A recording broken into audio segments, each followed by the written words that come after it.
Welcome to Directionally Correct, a P-Punks podcast with Cole and Scott. Today's guest, Andrew Pitts, founder and CEO of Polinode.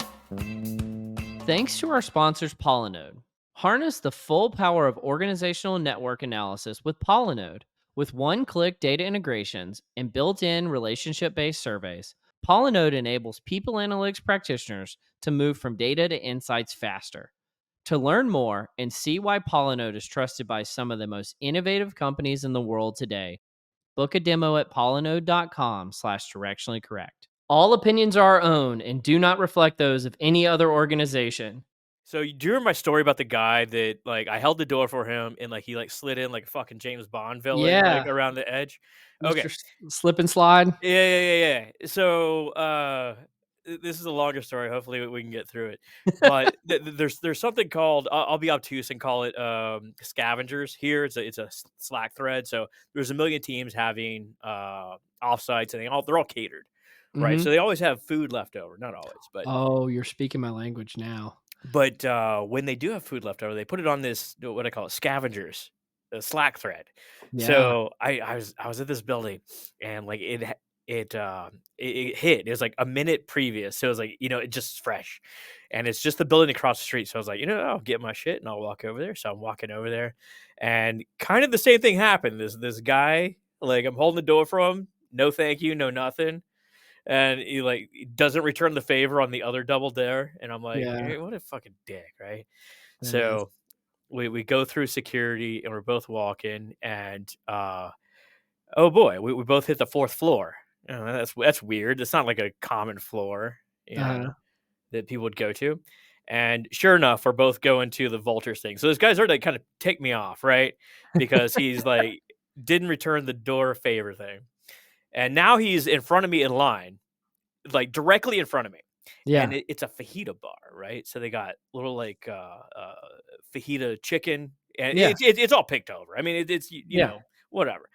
You But could say they scavenged over it, exactly. And it's maybe it's one of those big metal trays, catering trays, and it's got maybe an eighth of it left. So I mean, a good amount, more than one person should eat, especially when there's a line of 10 people behind you.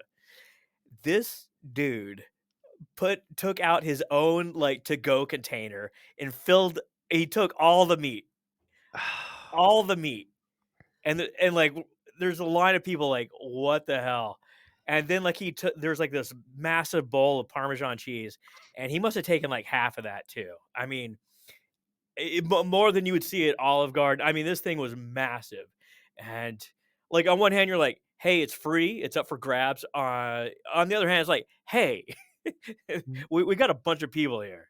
There What is the hell? social decorum, man. Yeah. And these are the people that make me lose faith in humanity, right? Because just look around. Your social awareness, I don't know. You just have to be a person of 99th percentile, take advantage of other people type of individual to do that.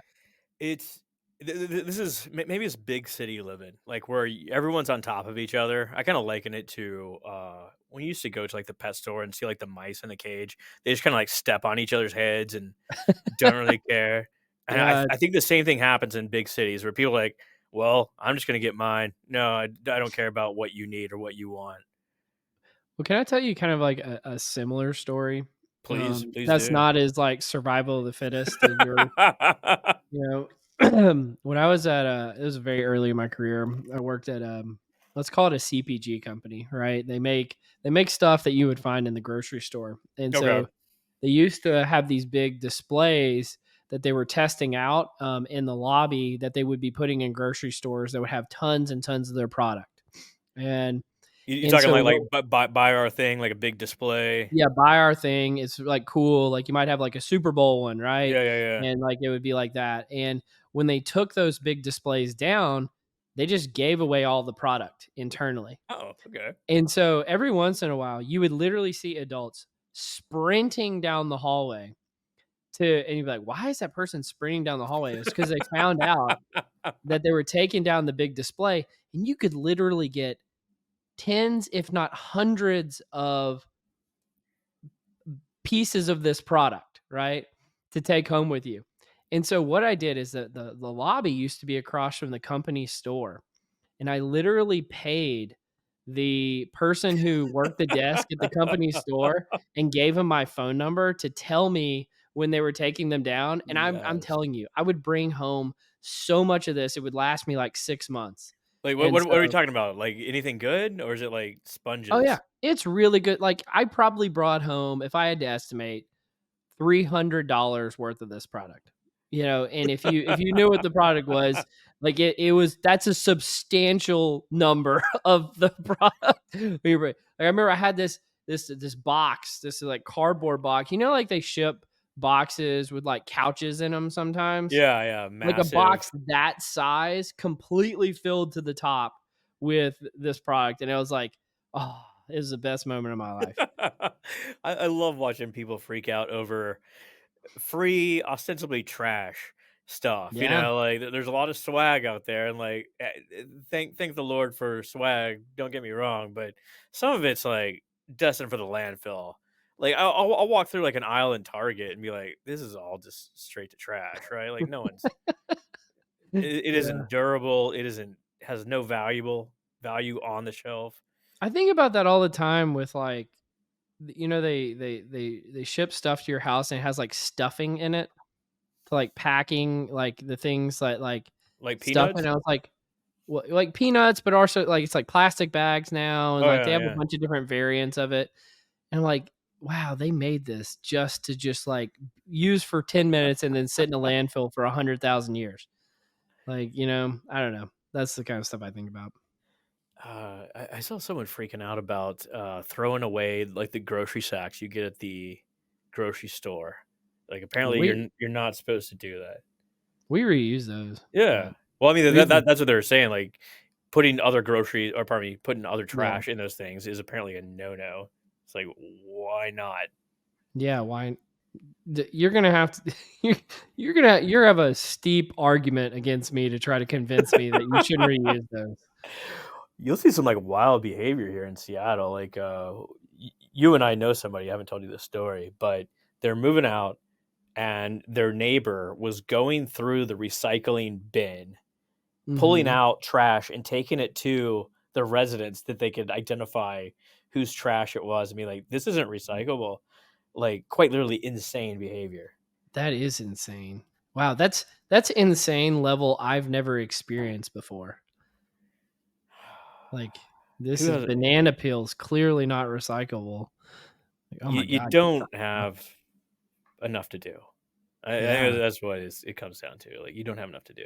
Well, like, what do you have, like, a favorite Australian animal or thing that you'd wanna see?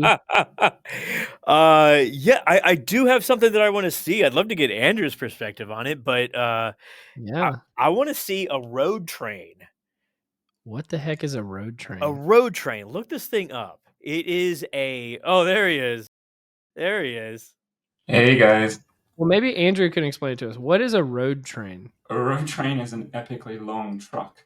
Oh, Yes, okay. yes. Yeah, they're mainly used in like the outback, and they just like keep going on and on for. This is the one thing that not the one thing, but one of the things that I wanna see in Australia, and last year I was in Prague and had the opportunity to sit next to a very lovely Australian couple, and I mentioned that the one thing I wanna see is a road train, and they were endlessly tickled by this. Like, It's, why would you wanna see yeah, that? it's typically not on the list of highlights for people. Maybe like the Opera House or the Harbour Bridge or No, no, no, no, no. We don't need Vegemite. that. We don't need that. This is possibly because my youth was influenced by Steve Irwin, but, I wanna see a saltwater crocodile so bad. Now, I thought they only existed in Australia, but my understanding is they actually exist all around, like, the, you know, Indo-Pacific area, but I think the biggest ones are in Australia, so I would really love to come to Australia and see a saltwater crocodile.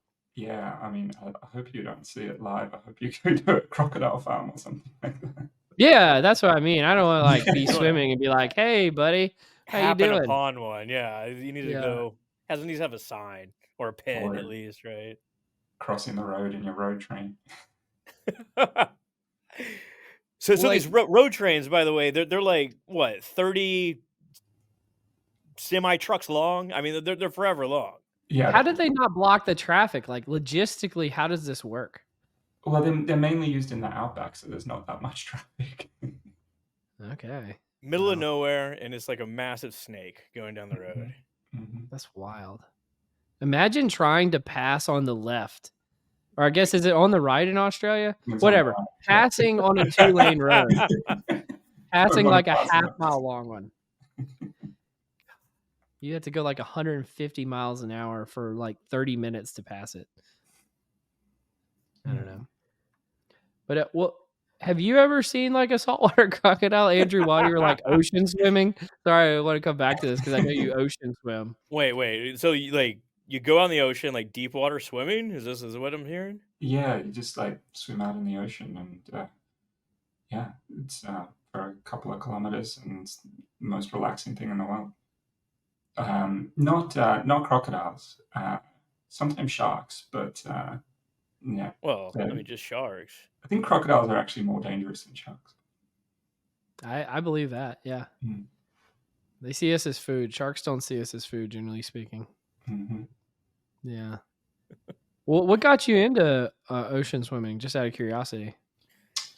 Oh, I don't know. I think it was probably about 10 years ago, and I just decided it was something I wanted to do. And yeah, there's a big ocean swim every year in Australia, and so I just decided to do that. And yeah, then yeah, obviously have to practice for it, and I just started to enjoy it.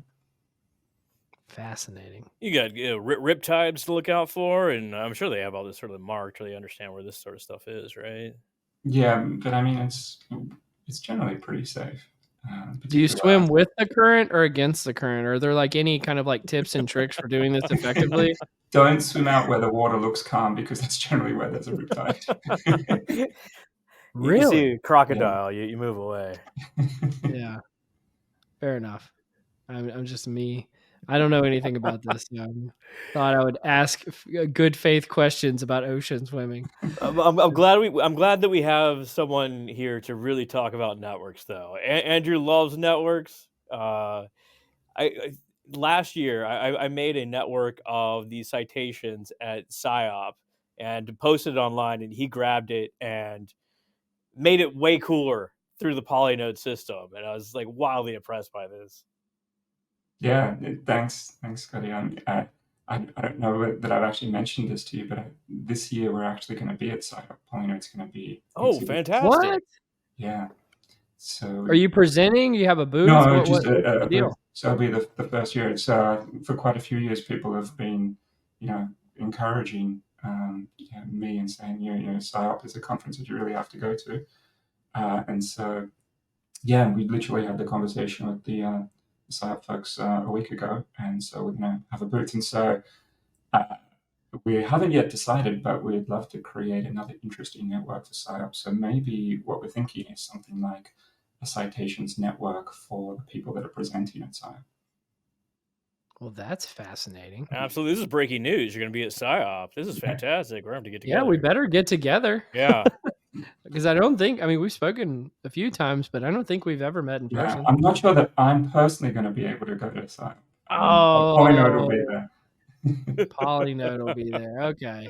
He slips it in at the last second. Well, I did 3 trips to the US last year, so I'm trying to keep the number of trips that I go to the US somewhat more manageable this year. Yeah, makes sense. Hmm. Well, you had done some fascinating work in the past, like specific to people analytics too, of creating these networks. I don't know, I can pull it up on the screen. You had this network of you mapped out all the people analytics influencers using LinkedIn data. What was kind of the story behind that? Yeah, so that was actually, we were at another conference, and I started to think to myself, I wonder how all the different people at this conference and the exhibitors at this conference are connected together, because there are obviously all kinds of different strategic relationships and partnerships, competitors. And so the idea was to map like the ecosystem around this HR tech conference. And so I thought, well, where do I get the data to kind of map that ecosystem?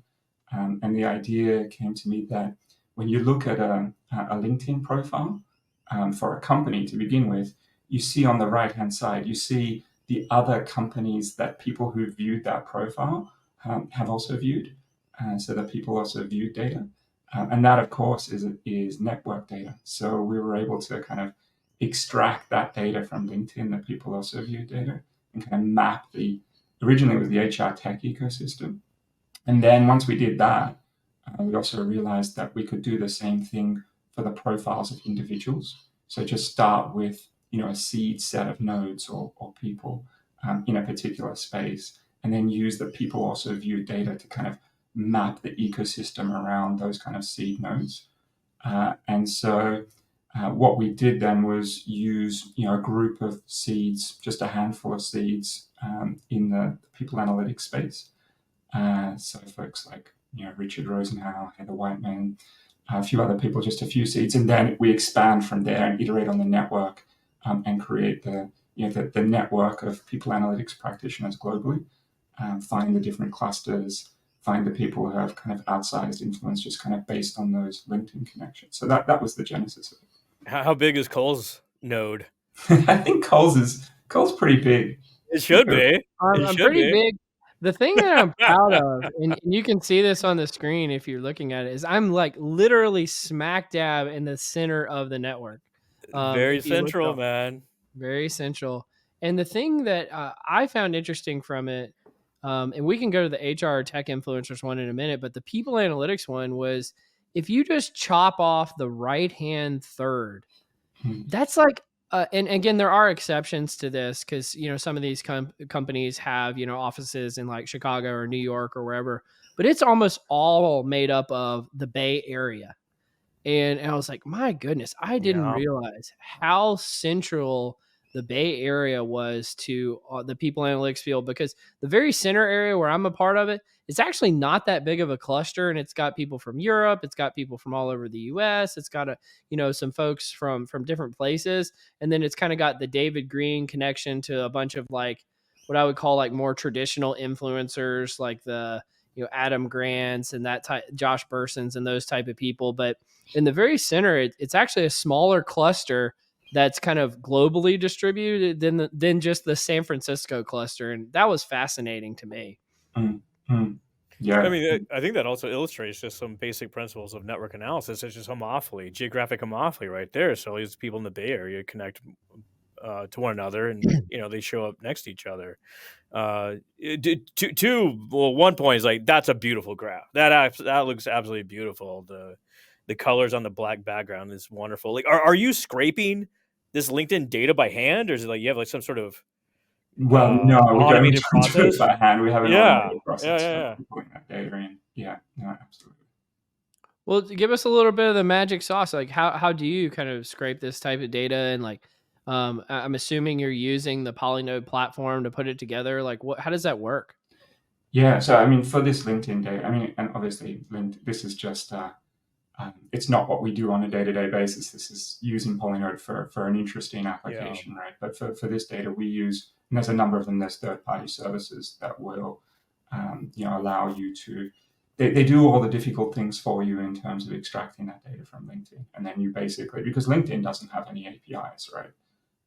And so you can't use an API to extract the LinkedIn data, but basically what they then present is an API for you to query.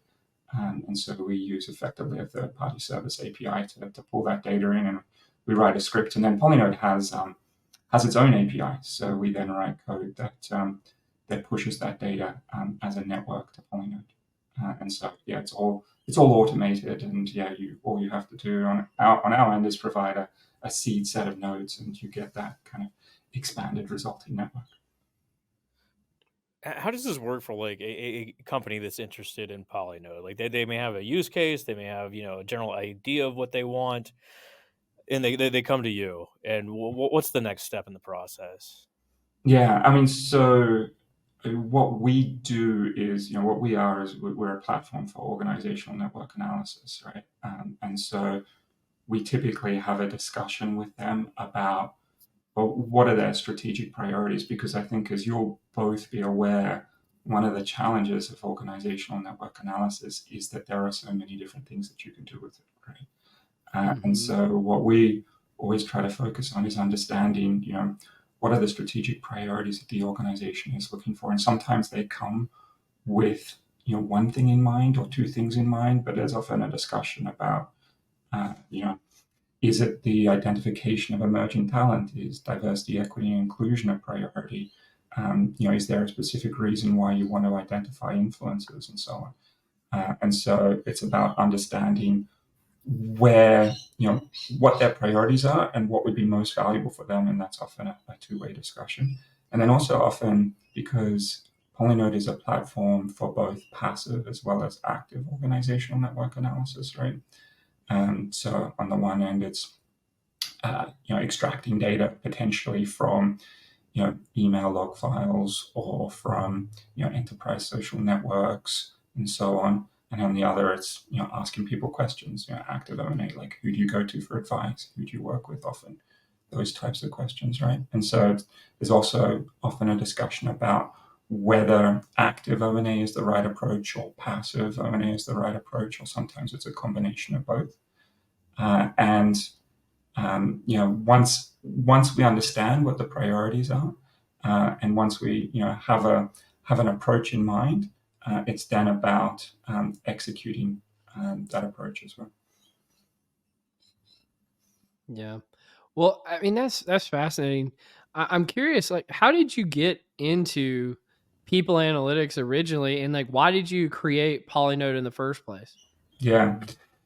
So my background's a little bit different to most people in people analytics. So I actually came to the people analytics world via investment banking. So straight out Hmm. of college or university, as we call it in Australia, uh, I joined Goldman Sachs. So I spent 6 years doing M&A advisory. So 4 years Could have here. used Polynode for that. I think that there's some really interesting use cases that relate to M&A, right? So one that doesn't get talked about that often, and is actually kind of a lot less popular than I thought it would be when I first started Polinode, is M&A integration, right? Like bringing two companies together. Yeah, it makes So it's perfect not, sense, right? yeah, it's not as far fetched as one might think, but yes, 4 years in Sydney, and then 2 years in New York. So I worked at Goldman for 2 years in New York. And whilst I was in New York, I got appointed to an internal committee that was looking at things like attrition and overload and those types of call them HR issues, maybe even people analytics issues as well, right? But not really in the people analytics space, still in the M&A space. And I started to think about Goldman and organizations generally as networks at that time. And I pretty soon realized that I wasn't the first person to think about organizations as networks. As obviously, organizational network analysis has been around for a while, right? And even this was 10 years ago when I first started to look at the space. But I also realized that that wasn't really a tool to make powerful organizational network analysis accessible for people. And so I decided that uh, what I wanted to do was basically to build that tool. So I resigned from my job in New York at Goldman and moved back to Sydney and started building Polinode. And this is probably really before the people analytics field itself really kind of exploded and grew that strongly as well. And definitely before ONA kind of had the significant kind of spike in popularity that it's had over the last few years. And yeah, that's basically why I built Polyno to help people understand and improve the way that organizations function by looking at them and understanding them, through the lens of networks. It's an orthogonal data point, right? We have surveys and we have demographic information, but the way people communicate is just totally different from anything else. And I get annoyed when people say like, "Well, you can't really do anything with network data." It's like, well, you can't do anything with engagement data either, really, right? Like Yeah. you got to be a little creative. You got to think about the problem. You got to do this sort of thing. What what are some like easy entrances into network analysis, or like what are the most common issues that companies are facing that they can get dip their toe into network analysis and start exploring the possibilities? Yeah. So I mean, I think there's really kind of three bread and butter, I like to call them, kind of applications of M&A, right? Historically, there's been two, but kind of a third one has emerged, I'd say, in the last couple of years.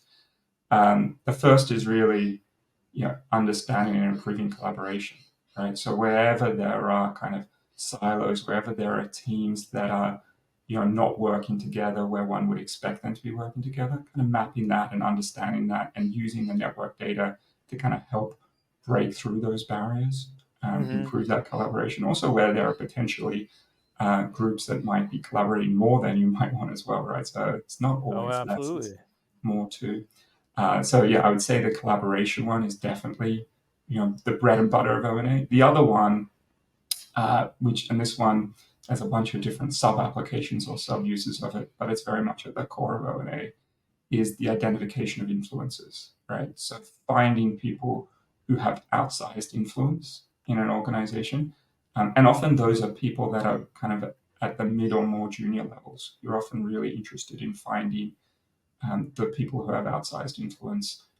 We often call them shop floor influencers, right? And then the question becomes, what do you do with those identified influences? And that's why I say they're kind of different sub areas, right? But you might, for example, uh, put them in a room with the executive leadership team and just kind of use that to break through all the layers in terms of communication and improve the bidirectional communication from those kind of mid-level or more junior people with the more senior people in the room. But there are a whole range of different applications for those kind of identified influences. Change agent identification, which is historically done, I think quite badly in an organization. That's another kind of classic example for those kind of Hmm. identified influences. And then the third one that I would say is kind of like an emerging bread and butter use case or application of ONA is diversity, equity, and inclusion. So Yes. it's really the inclusion side of DE&I. So Yeah. understanding like, where in your organization, to give you a classic example, looking at gender, where is there less connection, particularly from a mentorship standpoint, between previously identified high potential, high performance females and more senior managers in the organization? Those types of questions. Yeah, there's no real need to have diversity if people are not actually talking to each other, right? I mean, Mm-hmm. this is the core of inclusion. Mm-hmm. Yeah, and you can be diverse without being inclusive. Absolutely. Absolutely. What I wanted to come back to the second use case about key influencers for a second, because and we referenced this earlier about the work you guys did using LinkedIn data to identify HR tech influencers, and this one was personal for me because at the HR Tech conference last year, I guess I can say this now because it's a little dated. They put out this list of the top 100 HR Tech influencers, and I just me and many other people took issue with quite a few of the influencers, and so it didn't seem very meritocratic. And noticed that you guys put this together and you created a kind of an alternative list of who should have been in there had they Wow. done it more meritocratically. I love And this. I love and this. number 2 on the list was Cole Napper. And I was just like, all right, because Dave Ulrich, I mean, he's a legend. And so being number 2 behind Dave Ulrich, and then you have people, I mean, these are really well-known commodities like Ben Eubanks and Michael Moon and William Tincup and Ben Teich. And you go down the list, and there's so many people that are just fantastic that were left off. And so I was like, thank you, Polinode. And I kept spamming the HR Tech conference, like saying, like, look, being really passive aggressive, like, look at this list. Yeah, look at this list. And so thank you for doing this, Andrew. No, no worries. Got interesting story behind that one. When we originally decided to do that work, the working title for it was Hidden Influences. We wanted to find the hidden influences. So using the 100 that the HR Tech conferences had identified, we thought, well, who are the people that are probably less well known? Just using those 100 as like the seed nodes for this expansive network. Mm-hmm. And then we came up with that kind of list of 30, and we thought, well, actually, I know a bunch of these people personally, and these are really, well-known names. So we can't call it hidden influencers anymore because they're not really hidden at all. Yeah, fantastic. Well, when you go back to the something you brought up earlier, you had mentioned active versus passive ONA, and what is the relationship between either active or passive in engagement surveys? Because I know it seems like some companies have kind of dipped their toes in the water. And do you have kind of a point of view or a perspective on Mm. using, Polinode or ONA with engagement surveys? Yeah, so I think this is a really interesting question. So the thing that people have actually been doing with Polinode is actually collecting engagement data alongside network data, because our relationship-based survey tools, so we have a built-in relationship-based survey tool. It's very flexible, so you can ask literally any question that you like. So of course it's designed to ask those types of relationship questions that I mentioned previously. So who do you go to for advice? Who do you want more access to? Who do you view as a source of knowledge, and so on? But you can actually use it to ask open text questions, right? And of course, open text questions can be used as really powerful engagement questions as well as your standard matrix questions where you have an agree, disagree, like a type, 4 different engagement questions. So one of the really interesting things that you can do around engagement data and network data is actually to collect the two together. So to ask, your standard or non-standard kind of battery of engagement questions alongside network questions. And then that leads to some really powerful questions that you can ask of the combined data. For example, are the people that are more engaged, are they more central in the network? Are they more peripheral in the network? Because when you actually kind of analyze the engagement data together with the network data, the relationship is not always what you would expect, and it's not always consistent across the organization as well. Because somebody can be really central in the network, and partially perhaps as a result of that centrality, they can be overloaded, right? And that, Mhm. because they're overloaded on some of the different dimensions of engagement, that can be reflected, right? And so you can understand whether there is a positive or negative relationship between, for example, centrality in the network and different measures of engagement. I think you hit on like an important point there around the clustering of engagement. So it's one of the beauties of network analysis that you can identify these pockets of, say, disengagement when you added these other data points to it. They do not necessarily align to the organizational structure, right? It has to deal with how people actually interact, and like when you combine that with, say, like key players, if you have a disengaged key player, someone with a massive network can spread their bad attitude across a bunch of people. Now you got a real freaking problem, Mm, right? It's great, and you got to go talk to them or get them out or do something with them mm, because mm. they're gonna it's rotten apples Yeah, essentially. yeah, and that kind of relates as well to the cultural influencer point that we were talking about earlier too, Yeah, right? Because absolutely. In the other direction. yeah, well, but cultural influences don't always have to be positive cultural influences. So depending on the Oh, way that you yeah. design the question, sometimes we want to specifically target the identification of positive cultural influences, but sometimes the most powerful cultural influences to identify are actually those people who might not necessarily be having a positive influence on culture as well. Yeah, Mhm. Cole's number 2 on this tech list. I mean, we need to probably talk to him. They're not positive influences. It just said Yeah, influencer, right? yeah. Not No. necessarily, Cole, not necessarily. Oh, well, we had Hemerson on a few weeks ago from Roche.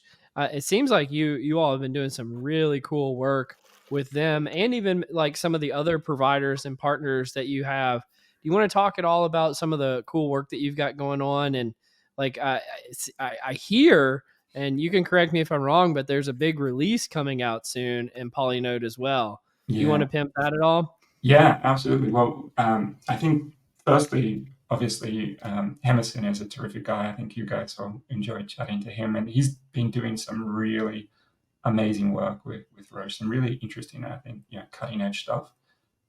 So, we were speaking about passive organizational network analysis before, and one of the things with passive ONA is people often think about email data. They often think about enterprise social network data, like Slack data or Microsoft Teams data and so on. But what people often don't think about is all the other data that naturally exists in an organization as well. Like what? What Hemerson has been doing at Roche with the team at Roche is tapping into opportunity marketplace data. So at Roche, they've got this, really active opportunity marketplace where people can post these kind of gigs or projects, and then anybody globally can put their hand up and say, I have these skills and I'm interested in working on this project. And then the host can, select a group of people and they will work on this particular project. And we're talking about, I think it's thousands of people and probably about 1,000 of these projects, kind of globally over quite a large workforce. And that is a classic network, right? You have people who are globally connected through these different projects. And so what we've worked together with Hemerson on is extracting this data from this opportunity marketplace and then analyzing it as a network, the connections that are created between people through the participation in this kind of large scale opportunity marketplace. And then the really interesting and I think quite innovative thing that the team at Roche has done is actually democratize that data. So they're giving access to people, and this is people outside of people analytics. These are people kind of at the the coalface of the organization working on these different projects. So those people who want access to these interactive networks in Polinode that describe these kind of global collaboration networks, as they call it, have received access to kind of navigate and understand the connections that are created as this project and kind of give them insight into this massive global collaboration network. So, really interesting work that Roche has been doing on that. And then Polinode 2.0 was your other question, which I'm super excited about. Well, what is Polinode 2.0? Come on, you're burying the lead, man. Well, we've been working on it for about 2 years now. So I started Polinode 10 years ago now, and we've been getting a lot of feedback and ideas and suggestions from people over that time. And Polinode 2.0 is a full rebuild of essentially the entire front end of Polinode that incorporates a whole bunch of that feedback. So there's literally a whole bunch of new features, a new design, new look. Everything is now a module, so everything can be turned on and off. We've got a networks module, a surveys module. We've got some other modules as well, passive data module, and so on. The networks use WebGL, so tap into the GPU on your computer. But one of the most exciting things as well is we will shortly be enabling secure embedding so that other people can use the Polinode interactive networks functionality, for example, in other web applications and so on. Oh, fascinating. Does I 2.0 thought you said secure. I thought you said secure betting, like betting online for football games. But I interrupted you, Scott. Sorry. No, I was going to ask if 2.0 just makes call the most central node in every network. That's right. It's completely designed to put Cole, to bump him up the list to number one. Broke his ego at every turn. Y'all want to do some confusion matrix? Yeah, man. Let's check it out. The confusion matrix. All right. We have a... we'll call it a quiz. This isn't really extravagant. As always, Cole will be the arbiter of truth. If your answers, Andrew, satisfy him, he will provide you with a social media tile that you can share online. Perfect. Everyone, feel free to participate here. Okay, these are odd facts about Australia, and I'll ask you about them. Oh, no. Just know, Andrew, I was so fascinated, not just about Polinode, but about the fact that you live in Australia, having you on the podcast. So I've been wanting to talk about this stuff if it wasn't clear with the crocodiles comment earlier. I wonder if my Australian citizenship might be revoked if I don't get a high enough score. Cole specifically asked me to create this little game show, if you will. But okay, are we ready? Yeah. Australia has the world's longest golf course. How long is it? Golf course? Golf course. Oh my. I don't have any supporting evidence of this, by the way. It's just what a website told me. Okay. So Can I give you a hint yeah. as to not how long it is? I don't know the answer, but the average, like an average golf course, is probably 6,500 yards. I don't know what that is in meters. Oh God, You're making it more hard rather than easier. Yeah, you're going imperial to metric. This is hard. yeah. Oh, okay. So this is when you add up the length of all of the holes, right? I will tell you, it's measured in miles. We'll put it that way. It's big. Oh, now I don't even know the answer If to it's that. measured in miles, it can't possibly be in Australia. Well, I think an average golf course is like 5 miles if you're walking. I don't know if that's accurate or not, That but sounds something about like that. right. Yeah. All right. So I'll go for 8 miles. Cole, you got a guess? I'm going to say 6.75. Well, let's try 850 miles. No. 850 miles. Okay, we'll go largest again. The largest cattle station, I guess that's a ranch, in the world is located in Australia. How big is it? I think it's Actually, it's bigger. It's bigger than, we'll call it a country. What Yeah, I country think is it's it in the bigger Northern than? Territory. I have no idea how big it is, but I believe it's sold in the last few years. Oh, geez, who's got that kind of money? Is it Goldman Sachs? They coming through? Yeah, maybe. Yeah, it's probably definitely international. So is this measured in hectares or square kilometers or It's square it's miles? it's just bigger than a country. There's a Oh, country I've got to listed guess here. the country. Or an approximately sized country, I suppose. All right. Ireland? France. France. That's bigger than the Northern Territory. That's bigger than our states. Snoop Dogg thinks you're high.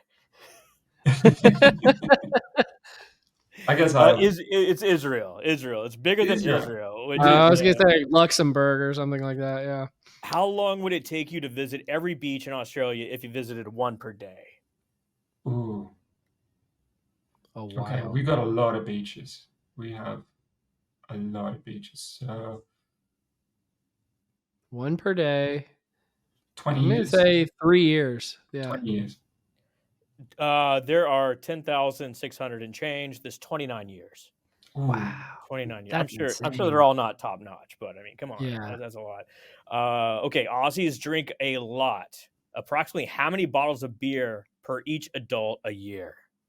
A year. Okay. I don't think we're the biggest drinkers in the world. I think we're the biggest gamblers in the world, but I don't think we're the biggest drinkers in the world. That is on the list. The gambling thing is on the list. Wow. Do I get I'll extra marks for preempting I think questions? you do. I'll give All right. you a fun fact just associated with that real quick. 20% of all of the slot machines are in Australia in the world. Yeah. Anyway, back to the beer.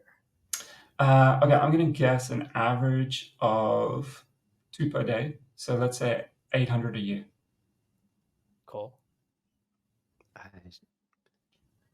I'm going to say, I'm going to use Price is Right rules and just say one beneath what he said. I think that's how you lose, actually. or whatever. But I mean, that's a good guess. 2 per day. It's 680 bottles per beer per adult. Wow.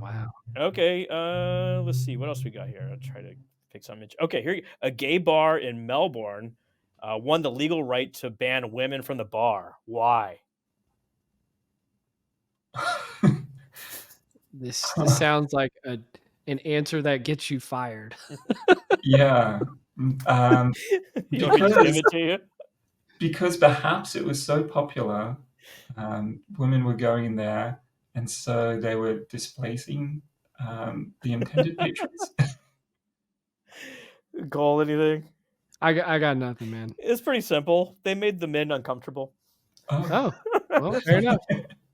Let's see. We'll do one more. Let me find something good. I got a question while you're looking it up. Yeah, please do. Do you know what Pine Valley is, Andrew? Pine Valley. Yeah. No. I watched a show on Netflix about it. It's a fictional. It's a real place, but it's a fictional show about a base in the middle of Australia that's like a joint venture between Australia and the United States that does like all the spying satellites around the world. It was fascinating. Yeah. 5 Eyes, right? Yep. Okay, last one. Former Prime Minister Bob Hawke set a world record for doing what? Sculling a beer. Ding, This ding, much, ding. I definitely would have had my Australian citizenship revoked if I got that wrong. Two Well, point hey, five pints and 2.5 pints in 11 seconds. Yeah. sculling? What is sculling? Yeah. Drinking it as fast as you can. Oh, so it's like chugging or like funneling a beer or something like that, kind Exactly, of. exactly. Okay. He was very, very good at that. And then also when he would go to the cricket, everybody would encourage him to drink a beer as quickly as he can. We need more of That's this. a fascinating thing to be known for. So, how did Andrew do, Cole? I think he won. I don't know what he I won, think but I we think all he won. won. I think we all won. Yeah. Anyway, well, Andrew, I'm sure you've been waiting with bated breath, but you ready to do some nerdery? Yeah, bring on the nerdery. The nerdery. I'm gonna read something I'm not gonna read the whole thing, but I found this post from a girl named Casey Mockel, I think is how you pronounce it, and it's titled "It is literally impossible to be a job seeker."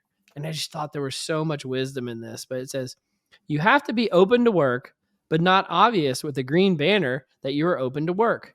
You can't say outright to say that you're looking for a job. You have to say you're ready to move on to your next adventure or challenge. But you also have to be open to work. You have to be authentic, but also don't express any real struggles or say anything that may be construed as negative. You have to have a salary range that fits your skills and the value you bring, but you shouldn't ask about the salary if it's not posted or negotiate for more if it's too low because that's crass. You have to show that you're passionate about the role, but not too passionate because then you're desperate. You have to be 100% qualified, but you can't be overqualified, then you will get bored and leave. You have to have room for growth, but also meet all the desired, preferred, and wish list qualifications. Show how your unique background benefits the role, but also come from the exact school, company, and zip code they prefer. And this goes on and on and on. And I was like, wow, that, like, in a nutshell, it was like, yeah, it literally is impossible to be a job seeker. And just over the last, I don't know, year and a half, basically ever since like they started doing kind of some of the mass tech layoffs, I've spoken with so many people that have been going through this and experienced this exact same thing. And this girl, Casey, just distilled it better than anyone I have ever heard. I don't know. How did you guys react when you read this? It's enough to make you want to start a company, right? Just get out of it altogether. Put it all in your own hands.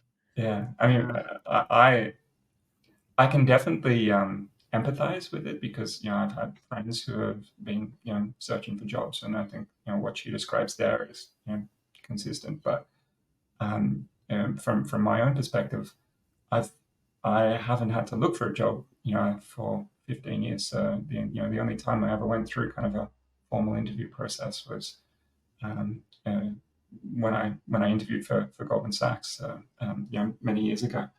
But that said, I think what she says kind of, for me, highlights the importance of the interview process, right? When you're actually looking for people, and how important it is to have an empathetic interview process, and to try to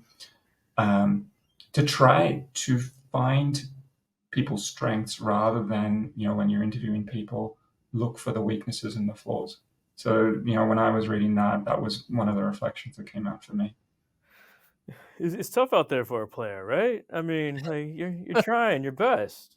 Well, I mean, like this is classic signaling theory. Like you see it in dating.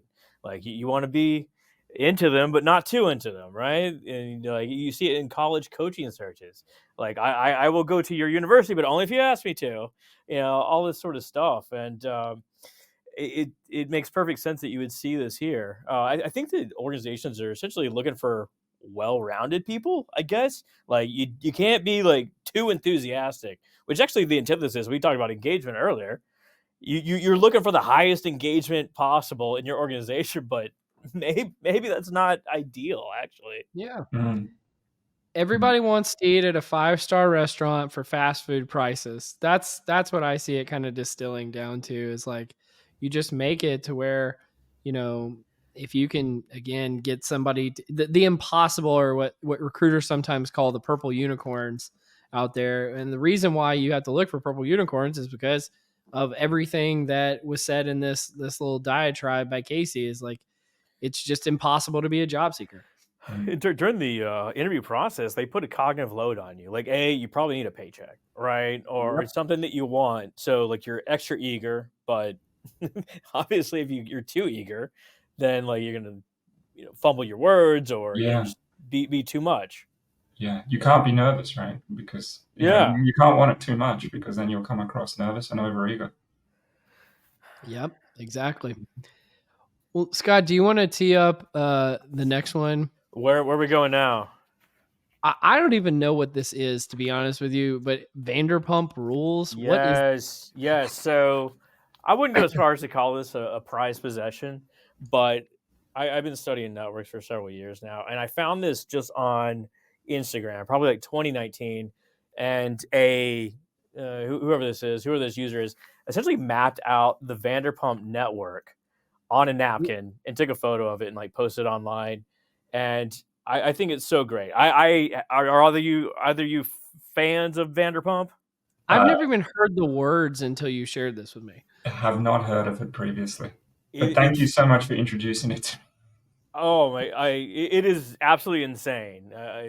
I get dragged to Vanderpump things every so often. I have been to the Vanderpump restaurant in Caesar's Palace in Vegas. It is very girly and very expensive and very good. I will put it that way. But what is it? Like, It's a TV show about ostensibly a restaurant. So like, there's fans out there that are going to get on my butt here because I don't really fully understand it. And it's pure insanity. Everyone is like fighting constantly or sleeping with each other, which is the point of this network. This is a very simple network, but I think it's great because it offers a couple different principles around network analysis. One, we have two different node ties or type of edges here. Like one is sex, and that's all the interconnections here. So all these people are sleeping with each other. oh And my God. the green lines are violence. So these are people that hit each other, or, whatever they did with each other. But with just a simple network, I don't know, there's maybe 20 people here, you could already start picking out central players and like how their interrelations work, or like this Tom Sandoval. He's an insane looking alien guy, and he's always in trouble. But he has high betweenness here between Kristen and I say Ariana. You can already understand how this like sexual relationship would work in his distant favor, all these sort of things. But you can see like principles such as density of ties. So obviously sex has had higher density. You can start seeing, once again, the key players in the network. Well, And and also, what I find quite interesting is that the sex network is, of course, undirected, and the physical violence is a directed network. that makes sense. I mean, that's another principle right there. Direction of network. I mean, I found like just from looking at it, I didn't actually look at what the colors of the lines meant until you said this, but it looks like there's a strong correlation between sex and physical violence in here too. Yeah. So there's definitely a lot of the violence. I'll just say this for listeners: this episode versus pretty much any episode we've ever had is probably a good one to watch on YouTube. A lot of this is not going to make any sense unless you've seen what we're showing on the screen. I'll say two more things. Like one, you don't need a whole lot of data to start understanding your network, right? You don't need to scrape everything. Of course, Polinode can offer those sort of services and get you hooked up there. But just a simple back the napkin, you already starting to understand the network, etc. But you brought up this as well earlier. You don't necessarily need to have communication ties. You can also have, different sort of relationships between people that will have meaningful connections in the network. It doesn't have to be, say, emailing one another to be totally robust. Mm-hmm. Well, what's fascinating is, Andrew, you actually sent over, I guess, the same thing, yes, but all done in Polinode. I love it. Exactly. So explain this. When you sent me a copy of that image, I was like, well, that's kind of interesting. I wonder if we can just create it in Polinode. And that's exactly what we did. We just took the raw data from that image, and because Polinode you can upload literally any network or connected data to analyze in Polinode. We uploaded that data, the Vanderpump's rules data, into Polinode. and it automatically runs a layout algorithm. So it looks a little bit different because, of course, when you're hand drawing the network, you're not able to just run a layout algorithm in your head. And so we've got the nodes kind of positioned according to a force-directed layout algorithm, and we've colored the edges by physical violence or a sexual relationship. Oh, and then the other thing that we've done here, in addition to what you saw in that hand-drawn diagram, is we've actually applied a community detection algorithm. So basically an algorithm that partitions the nodes in the network into groups that are kind of more connected with each other than they are to the rest of the network. So basically higher, density of connections within the group. And so you can see that, based on these connections, there's a total of 5 different informal communities, and what those communities represent. So, for example, you've got Kristen in the center of one community, Stasi in another community, and so on. Well, like I've never seen this show, but I'm just gonna make a hypothesis based on this ONA that Kristen is just a psycho.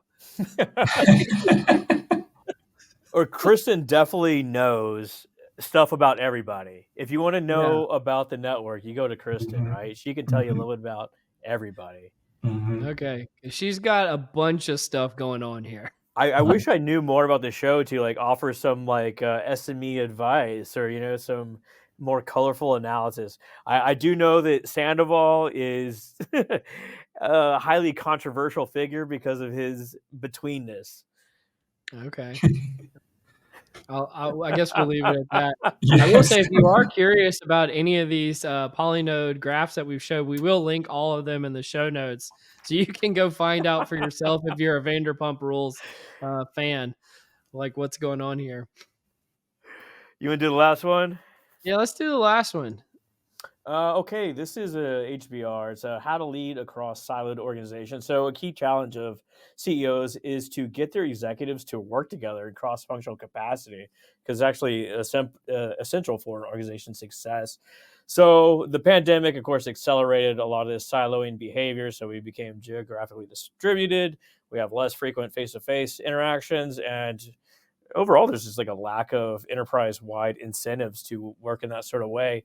But some people can't do it. They have this sort of lateral agility, so they can have an expanded mindset, so they can see big picture. They have cognitive skills such as curiosity, and engage in innovative practices such as like we each bring different sort of things to the table, and we can make something better. So how do you actually get better? Well, you can take a mental snapshot of your own network, and also assess how much time you spend with different sort of people, and overall just understand the goals of your peers and how you can help contribute for the overall organizational good.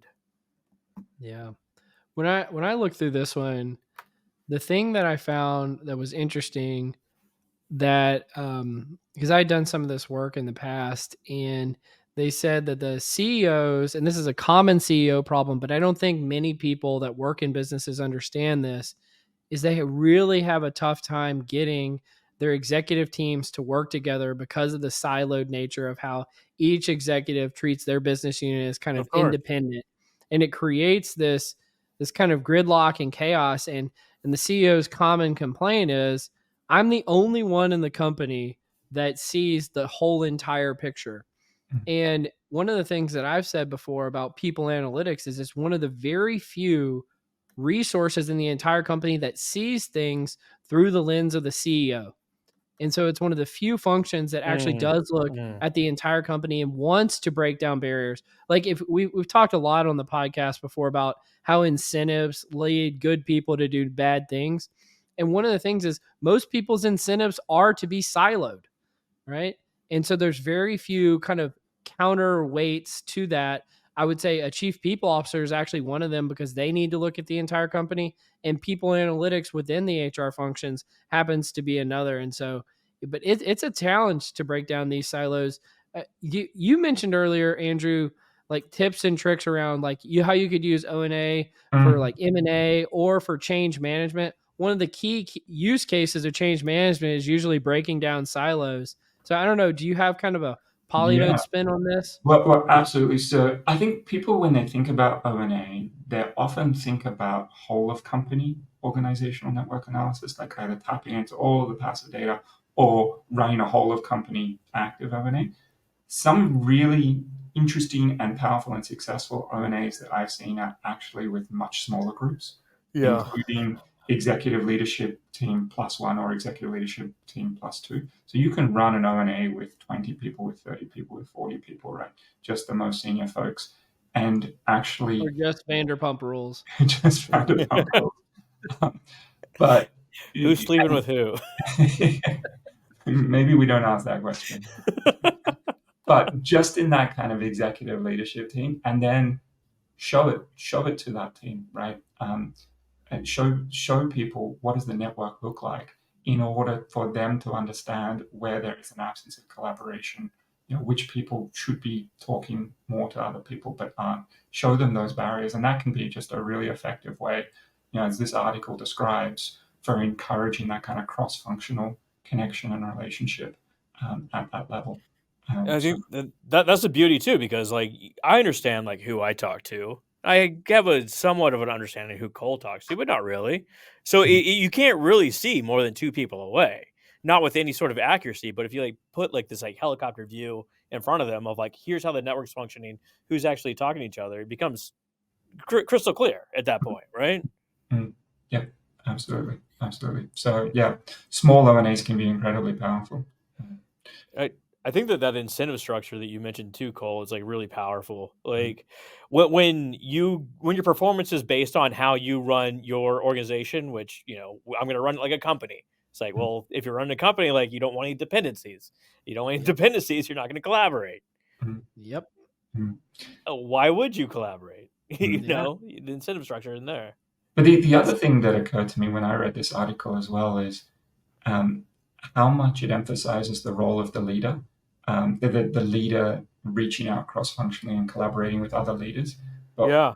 I think it's also really important for the leader of a team or a group to encourage cross collaboration within his or her own group as well. So, not necessarily always directly him or herself, but to encourage and promote and reward people within their team working across teams as well.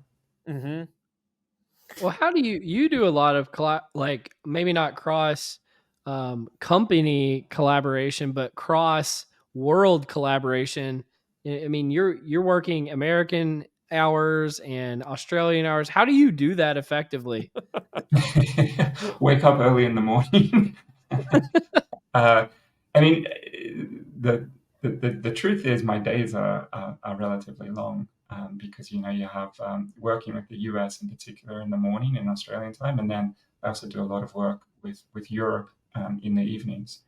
But um, I think the way that I do that is I take breaks at lunchtime. So my the least intense part of my day is often in the middle of the day. And so I Is think that that swim time? Swim time? Go in the ocean? swim time is generally the weekends. I do try to go to the gym during lunchtime, but there's often not enough time to go to the ocean during lunchtime. But it's amazing what you can do as well just with Zoom. So I think it's it's really possible to build very real relationships with people all around the world over Zoom. Of course, it's much better to see people in person, which is why I do try to make trips to the US and to Europe, at least a few times a year. But it's the combination of the occasional in person, but then also video calls and talking to people online. These days it makes it very possible to span the world and not be tied down to Australia at all. Absolutely. Well, speaking of not being tied down to Australia, congratulations are in order. Um, I know that you just got married and were out of the country on your honeymoon, so I appreciate you coming back to join us. You want to talk at No, all about your honeymoon? the honeymoon was great. Can thoroughly recommend Vietnam. We had a lovely honeymoon in Vietnam. Got back 3 days ago, feeling refreshed. Do you do any ocean swimming in Vietnam? A little bit of we spent. So I'm generally not a resort guy. I generally Okay. prefer not resorts. But at the end of the honeymoon, we decided to spend 3 days in a resort, just to have a bit of relaxation, because the lead up to a wedding and everything that goes along with that can be quite intense. And Hanoi itself, which is where we were before, can also be quite intense. So yeah, we spent a few days in a resort, and then had a lovely long pool, and I was able to get some swims in there. It's a tough life you live. It's a tough life. That's fascinating. Thanks so much for being on the pod, Andrew. How can folks get in touch with you and Polinode if they want to reach out? Yeah, I think Twitter, you'll find me on Twitter, and Pits on Twitter. You'll also find Polinode there. LinkedIn is always really good. Look me up on LinkedIn. I'm not hard to find on LinkedIn. And otherwise, yeah, send us a message via the website if you want to. Fantastic. Well, you've been fun to have on, Andrew. Thanks so much for joining us today. Thank you, guys. It's been terrific. Awesome. Well, you've been listening to Directionally Correct, the People Analytics podcast with Colin Scott and Andrew Pitts. Thanks for joining us, Andrew. Hey guys, Directionally Correct is dedicated to you, our listeners, to help educate and entertain you on how to effectively do people analytics. By supporting this podcast, you are helping us continue to provide valuable insights and knowledge to our listeners. Please consider becoming a patron of the podcast. You can find the link to sign up in the show notes or at patron.podbean.com/directionallycorrect. Thanks for your support.